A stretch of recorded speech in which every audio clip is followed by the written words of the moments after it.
Good evening, and welcome to Believe in the Journey podcast, where I am your host, Triveda Harris.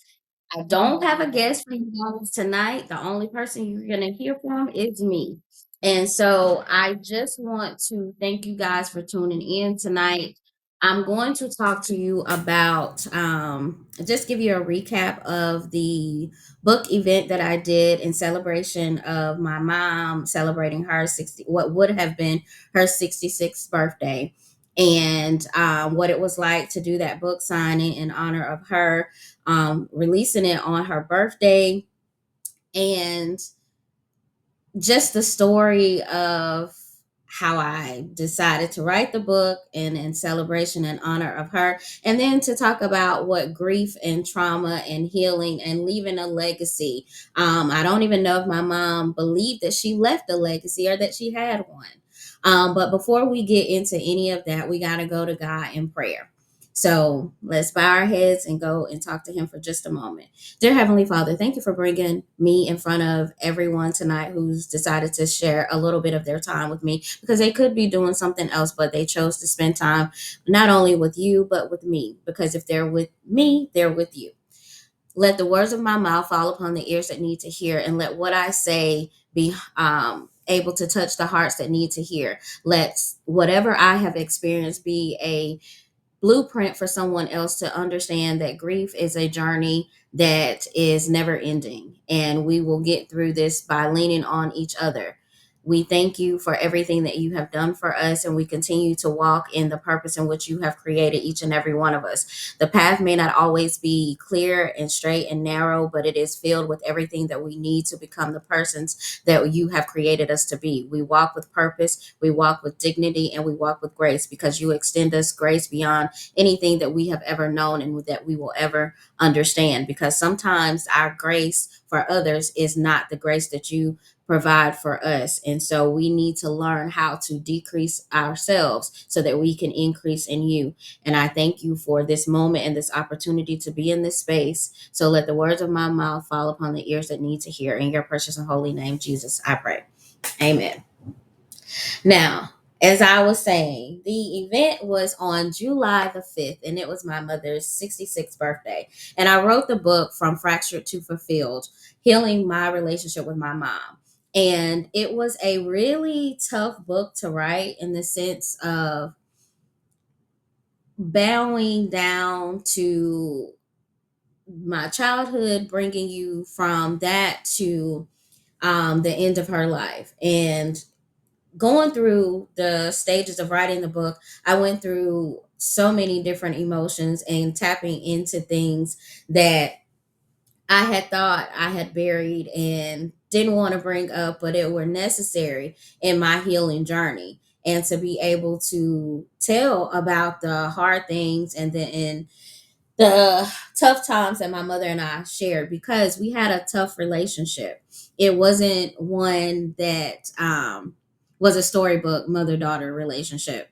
My mom battled addiction and domestic violence issues. So as a young kid, I experienced some of those situations with her. And so going from a little kid to going into my teenage years and into adulthood, I take you through each one of those experiences with me in this book, and the journey of being able to heal my mother and I, having those conversations before she left here, and being able to understand that my mother was once a child. My mother was once a young teen. My mother was once a person who lost her identity in trying to fit in with other people and finding that love, um, in her eyes, was painful. It didn't come without pain. But in her final days, she understood that love did not have to be a painful experience. It could be one of unconditional love. It's one that she didn't have to fight for, one that she did not have to look outside of self for, that she was more than enough. And I'm grateful that we were able to heal and discuss those hard times and the reasons that she made some of the decisions that she made. Um, I will say that the event itself was an event that I did not anticipate a good turnout for. And I'll say that because most of the time when I do things, not too many people show up, because I'm not part of the it crowd. I'm usually a homebody. I stay to myself. But family and friends showed up in ways that blessed my heart. And I didn't take a lot of pictures. I didn't do much of that only because I was enjoying the moment and enjoying the space and enjoying the conversations around, um, the book, and people sharing their stories about their experience and their relationships with my mom. And so it was a beautiful experience and it was a true celebration because my mom was not one for crying or anything of that nature. So I think the tears were to a very minimal expression, because we were so focused on the moment, the joy, the laughter, because my mom was a true goofball. We had some we had another author in the building, and that was Miss Tanisha. She brought her book and was able to share and sell some of her books, and people conversed with her about her journey. But From Fractured to Fulfilled was one of the hardest books that I had to write, and especially the final two chapters. When Time Ran Out was the toughest one for me because I talked about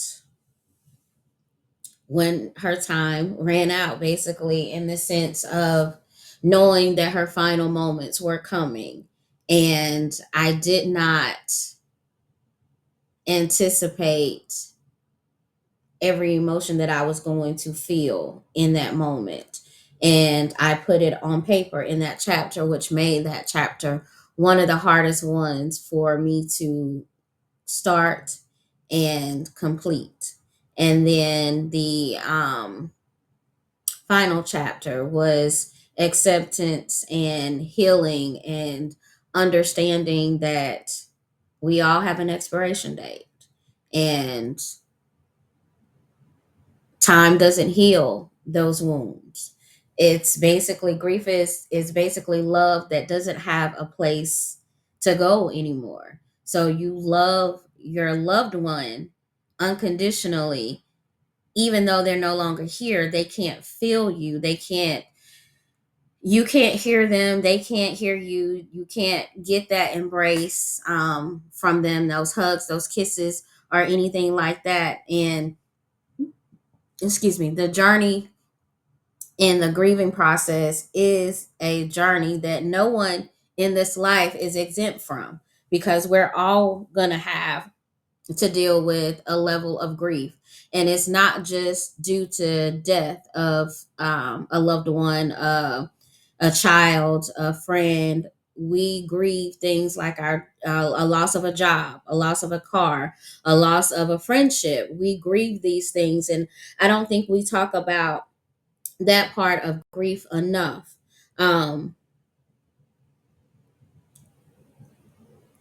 if you don't deal with the grief, like whatever it is that you may be going through and trying to um, avoid, you're going to have to deal with the grief, because grief will wait for you in the most unopportune moment for you to deal with it. You can try to keep your mind busy, you can keep your body busy, you can keep all of that on go all the time. But when grief is ready for you to deal with it, you're going to deal with it. You're not going to be able to escape with without dealing with it. It's just one of those things that you're going to have to face, because we all have to deal with grief, and it is a moment by moment adjustment. It's one of those things where people say, the old cliche saying is, time heals all wounds.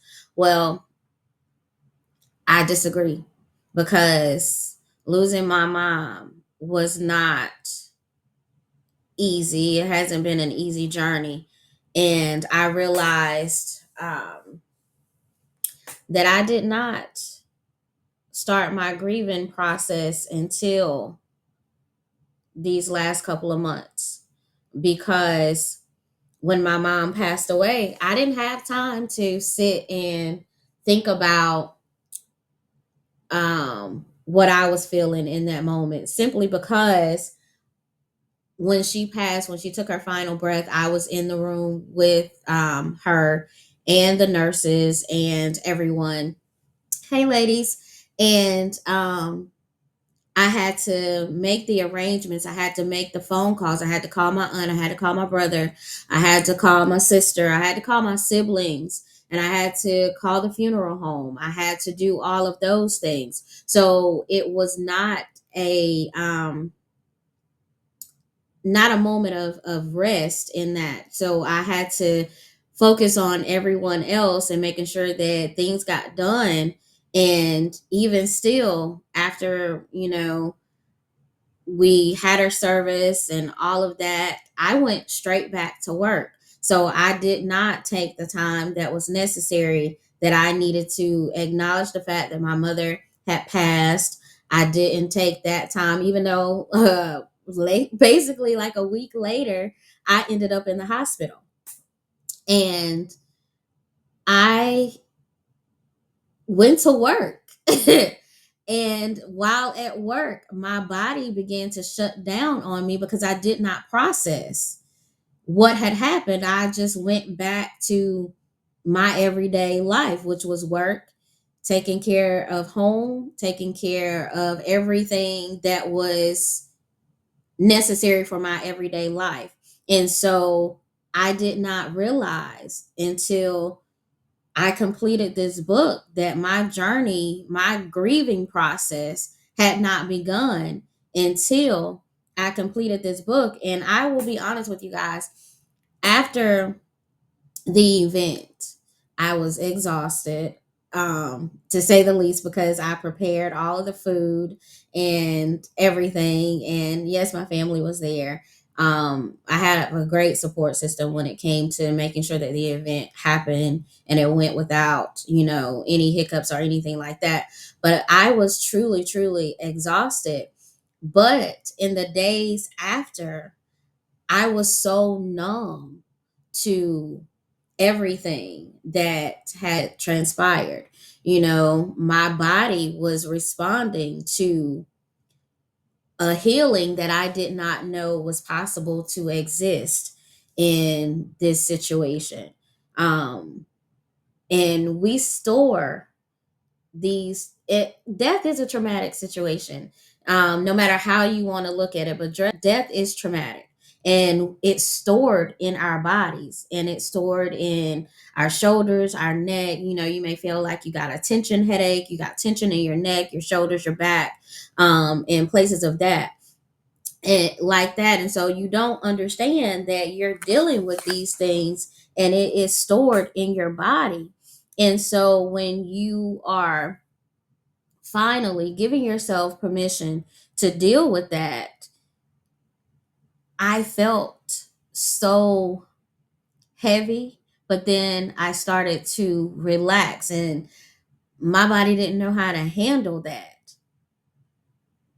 Didi, you said your adoptive mom has been gone for since 1999, and it's definitely, yeah, it's a second by second, a moment by moment, day by day situation to where you just don't know. And it could be something like you could be driving in the car and a song may come on the radio, or you may be in your house cleaning and you'll have a scent or something that reminds you of that person. And I've always heard this old saying, and I don't know how true it is, but I do know that there are moments when um, you may have a smell that comes up and it reminds you of a loved one that's passed on. And from what I've heard, I can't say that it's true, but that person or that spirit is around you, because I do believe that we are all energy beings, and we have a spirit that's either left here, and um we just gonna leave that at that, because y'all gonna start thinking I'm really crazy, but I'm not. But that is what I believe. um but you can store that trauma, that grief in your body, and if you don't allow yourself the opportunity and the space to say that you're not okay when you're having a bad day, give yourself permission to feel what it is that you're feeling. That's one thing that I had to learn about my healing journey, and is that give myself permission to feel what it is that I'm feeling. And it's not wrong for me to feel what I'm feeling, because keeping that stuff bottled up inside, it creates health issues for you when you don't release it. And if you don't have someone that you can talk to, make sure that you seek out professional help so that you can get that help and that you can find someone to listen. I'm always available to listen to anybody if they're having an issue, a moment where they just need a shoulder to cry on. Because I know what that feels like, not being able to release the emotions that you got trapped in. You have to be able to have an outlet. You have to be able to have a support system and be okay with saying that you're not okay, and give yourself permission to feel the emotion that you're feeling, because we walk around sometimes in this society, in this world right now, people would rather see you sad and broken than to extend a hand to help you through what it is that you're going through, because they feel like it's funny to laugh at your pain. But they don't realize that the pain that you may be feeling today is the pain that they may feel tomorrow. So you got to be able to understand that everyone deserves empathy. We all deserve grace, and God extends us grace every single day, because we are not perfect. We are walking on this earth trying to walk in the footsteps that this man left for us. And I just want to make sure that I'm doing what I'm supposed to do when someone is hurting. I don't want to mock them. I don't want to make them feel that they're less than for going through something that I may experience later on in life. Because, as my aunt used to say all the time, just keep living. It may not be your situation today, but it could very well be your situation tomorrow. We're all going to face our expiration date. The problem is, we don't know when that date is, and our families are left with those memories of us. So, you know what your date of birth is. You know exactly the day that you were born, down to the time sometimes that you were born. And you won't know that date that you are no longer on this earth. So, what you do in that time between your date of birth and your date of destiny, I'll call it that. I won't say date of death, but you know what I'm saying. But what you do in that time, you want to make sure that when it is your time and you're up at those pearly gates and meeting God, you want him to say, "Well done, my good and faithful servant." You want him to say that about you. So you want to make sure that you're living in a way that he can be proud of you. Grief is hard. We don't talk about death, even though it's part of the life cycle. We don't talk about what it takes to heal. We don't talk about these things enough. We want to talk about accountability without actually being accountable. But in order for you to get through those traumatic experiences, you got to start with healing first, which means you have to acknowledge the things that hurt you, which is why this book was so important for me to write, because my mother and I were able to talk about the things that broke each one of us. My mother was holding on to pain and things that I didn't even know that she was holding on to. And some of those things did not have anything to do with me.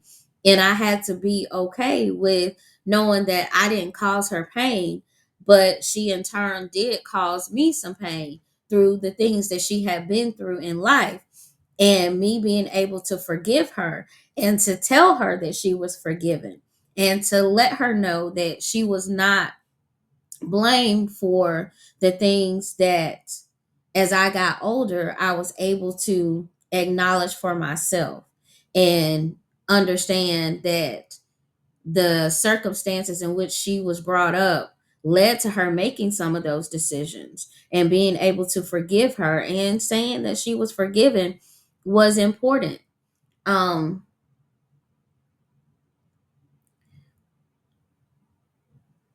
Healing is necessary. It's a part of life that you can't keep saying this is just how I am as an excuse to be a bad person, or this is just how I was raised. Either take me as I am or leave me alone. And then when the person decides to leave you alone, you mad because they made the choice to leave you alone. But you gave them the opportunity to leave you alone because you refuse to grow. But this is the thing: you will grow and change to get a job, to learn a new skill, to start a business, to do all of these things. You will do all that is necessary. But when it comes to having a healthy mind and body, you won't make those changes. And that's one thing that I don't understand, is that you will do all of that work, but when it comes to actually being accountable for how you treat people and how you do certain things, you would rather stick with saying, this is just how I am. Take me as I am. And if you can't love me as I am, then you're not for me. We all got to change. You're not the same size you was when you were 2 years old, so you're going to change, because that is evolution. That's what happens. But if you don't acknowledge that you too are broken, you too need work, you too need to hold yourself accountable, be able to say, I did something wrong. And this is how I know that the journey that I've been on, and as far as my healing journey is concerned, is that I'm okay with being the villain in somebody's story. And the other thing is, I'm going to, if you want to tell a story about me, trust and believe, I'm going to tell both sides of the story, even the side of the story that makes me look bad. I'm okay with that. And the reason I'm okay with that is because it is the experience that I had. And yes, your actions may have done something or caused me to respond a certain way, but I'm still responsible on how I responded. What I said or what I did, it's all up to me. Now, am I proud of all the things that I've said and I've done? No, absolutely not. But were they necessary? Yes, they were necessary. And the reason they were necessary, because they taught me things about myself. It also let me know that I don't have to be a pushover. I don't have to agree with everything to get along with people. I can actually disagree with you and do it in a way that doesn't cause either one of us to be wrong. Like, you can have your opinion, but there's a way for you to express yourself without being evil to somebody. You can say, I disagree, and point out the points in which you disagree with that person. But you don't have to belittle them. You don't have to call them names. You don't have to do any of those things. Learn how to effectively communicate with people. And I think you also have to be able to listen. A lot of times we don't like to listen. We like to listen to respond, but not listen to hear. And those are two different things. So if you want to listen to simply respond, that's okay. But also know that the louder you speak, the less people listen, because you ain't got to be loud to get your point across. And sometimes that person that's being the loudest is always, 9 times out of 10, they wrong, because they feel like I can yell and that's going to get my point across. I have learned that you can yell at me all you want to, and the face you gonna get is this one. I'll wait till you're done. Cause number one, there's no reason for you to holler at me if you want me to hear you. There's absolutely no reason for you to do that. We can talk, and we can talk clear. If you feel like you need to yell and scream, let me know ahead of time so that we can actually be on one accord, so that we can each hear each other, but don't interrupt the other person as they're speaking. And that is one thing that I've had to learn. I'm good at expressing myself through writing, because that's the way that I have learned to express myself. But as I've gotten older, and people that I've come in contact with have taught me that they do value what I have to say. And I can actually verbalize what I need to say. And that's a new space for me. I will say that. Even doing this right now is a new space for me, because I don't have a guest that I'm interacting with. But I needed you guys to understand that this is a journey that I am on. And this journey is putting myself out in front and knowing that my healing is ongoing, my grief is ongoing.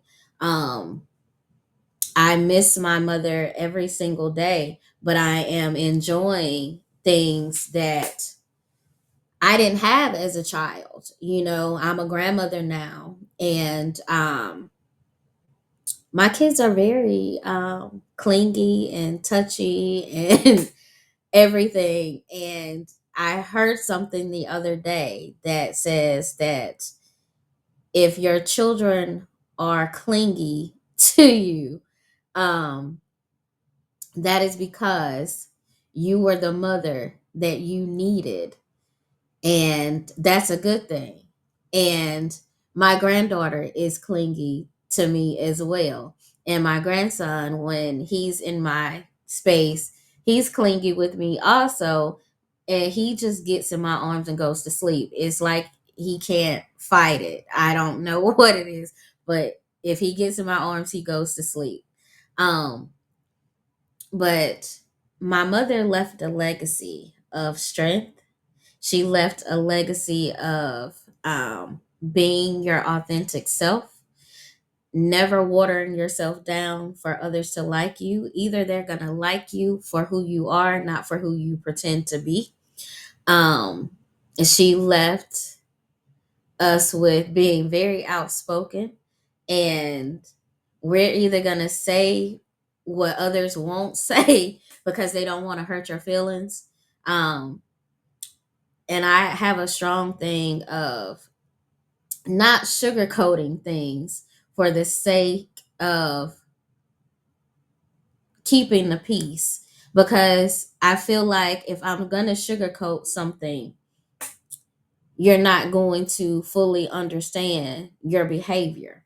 And if we can't be friends for me telling you the real, raw, unfiltered truth, because I want somebody to do that for me as well. So being able to um, say what is necessary, but being respectful, is what my mom taught us. Like my mom used to say all the time that I would correct her even as a little girl when she would mispronounce words and or if she would do something or be around certain people, I would always tell her, I don't think you need to be doing that because it's not right. These people don't like you, they don't care nothing about you. I was always that person.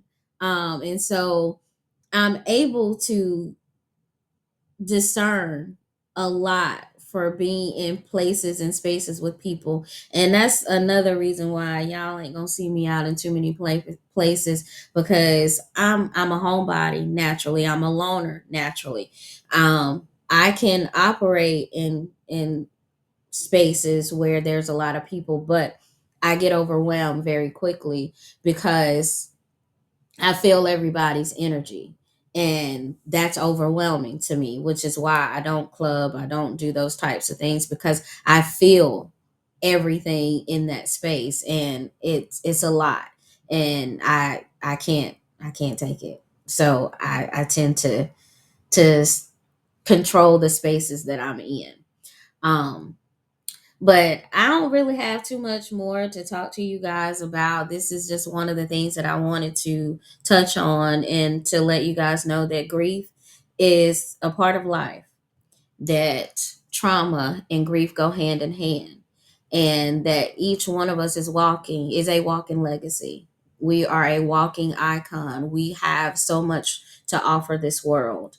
Never allow your light to be dimmed by anybody, because God created you as a light.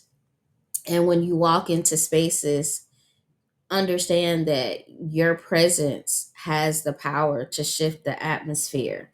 You can be knocking on the door from the outside and won't notice anything about what's happening on the inside until you're able to walk into the room.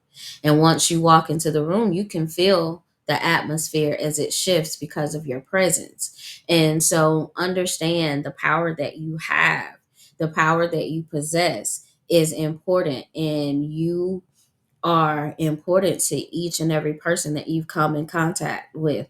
God has not connected you to people that did not serve a purpose. There is a lesson in each person that you have contact with, and what they mean to you. You'll find out sometimes we tend to try to make people fit in our lives and spaces and places where they don't belong. And that's one thing that we have to be mindful of knowing when to let people go, and when to move on from certain places and people, because we're only assigned a short amount of time here on this earth. And so when we decide to not let go when God is telling us to let go, we end up paying the price overall when we don't listen to what God is saying. He's like, I told you to let that go. Understand that God is the ultimate GPS. He knows where we're supposed to be going, what we're supposed to be doing, when we're supposed to be doing it, and even how we're supposed to be doing it. But we get stubborn and we get hard headed, and we don't always listen the first time when He says let go, because we think that we know better than God. And we're wrong, because we definitely don't know more than He does.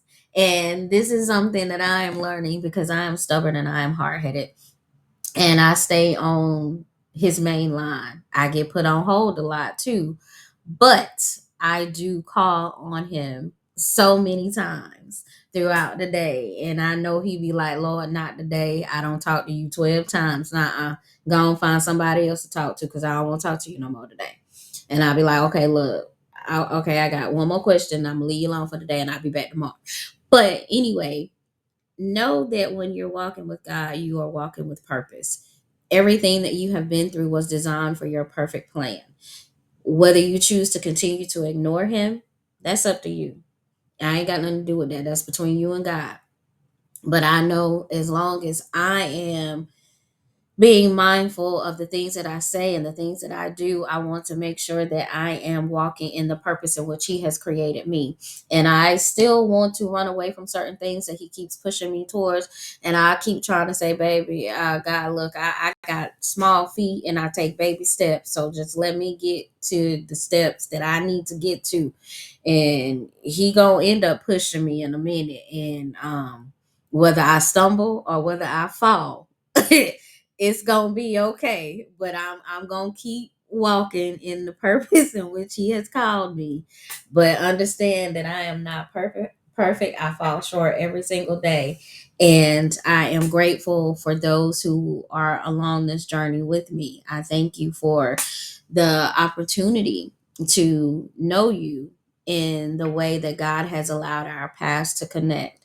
We may not speak every day, but you are valuable to me, and I am honored that I know you, that I'm connected to you, that we have connected on this path.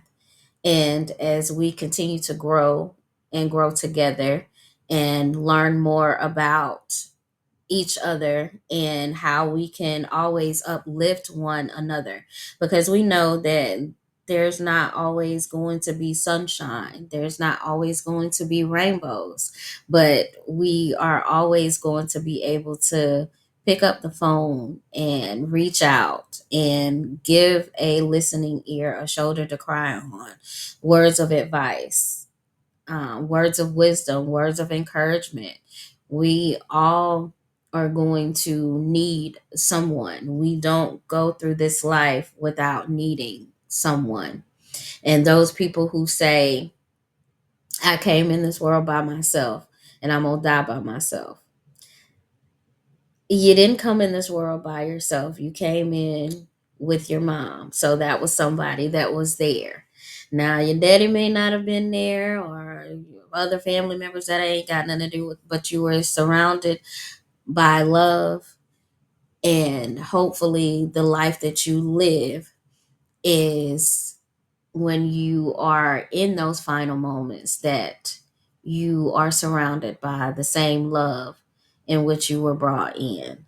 But know that you are a legacy. Know that you are amazing. And there is nothing that you cannot overcome in this world, because you were created for a purpose. You were created in God's image and you were perfect the day that you entered into this world. So continue to go forth and make sure that you are walking in the purpose in which God has created you. And I thank you guys for being with me tonight. And if you want to purchase the book, you can go on Amazon and get it, or you can contact me directly and get you a signed copy of the book. It comes in the hard copy. Oh, Lord, I don't know if you can see it. Yeah, we'll do it like that. The hard copy and the paperback. But get the book. I promise you it is worth the read. I'm gonna read just a little. I'm gonna read the back. And this will tell you what the story is about, what this book is about. And it says, I spent years longing for a love I thought I'd never receive. What I didn't know was that healing doesn't always start with her, it starts with me. From birth to her passing in 2023, my relationship with my mother was layered with silence, hurt, and unspoken truth. Healing the mother wound is my raw and honest journey through emotional abandonment, childhood trauma, straying from communication, and the slow process of forgiveness. Through pain, breakthroughs, and reflection, I discovered that healing wasn't about changing the past, it was about freeing myself from it. This is not just my story, but the story of every daughter who's ever craved connection with the woman who gave her life. If you struggle to love or to be loved by your mother, this memoir will meet you where you are and guide you towards peace and understanding wholeness. So, thank you, Patrice. You is smart, you is kind, and you is important. And I love you so much. Y'all get the book because it will definitely offer you some guidance in understanding that when you open your heart to forgive, you're not just forgiving the wrong. And it doesn't mean that you have to excuse the behavior or anything like that. It just allows you to acknowledge that it happened and that you're on the road to healing. But if you never acknowledge it, it's like you get a cut on your leg. You just cover it up with a band-aid and it never heals because it never gets air. You need the air to help the wound to actually close and heal. But if you never take the bandage off, you're going to have an open wound. Allow your wounds to be healed and allow yourself to be whole because you need to be whole. The very existence of you depends upon how much you want to allow yourself to be healed. And understand that every experience that you've gone through in life, it may be hot topic or hot tea to somebody else, but baby, you are here to live through it and to be a blueprint for somebody else because somebody else is trying to figure out the very situation that you lived through, and you are the voice for that person. So nothing that you have been through you should ever be ashamed of, because if God brought you to it, there's a reason and there's a purpose for it. So continue to shine bright, never let anybody dim your light, and always remember that God is God all by himself. He don't need nothing from us. So stay out of his business, okay? And be obedient to everything he's called you to do. And I will see you guys on Thursday, August the 28th. And I will be talking to Denisha Harper. So I love you guys and I thank you for tuning in tonight. Good night.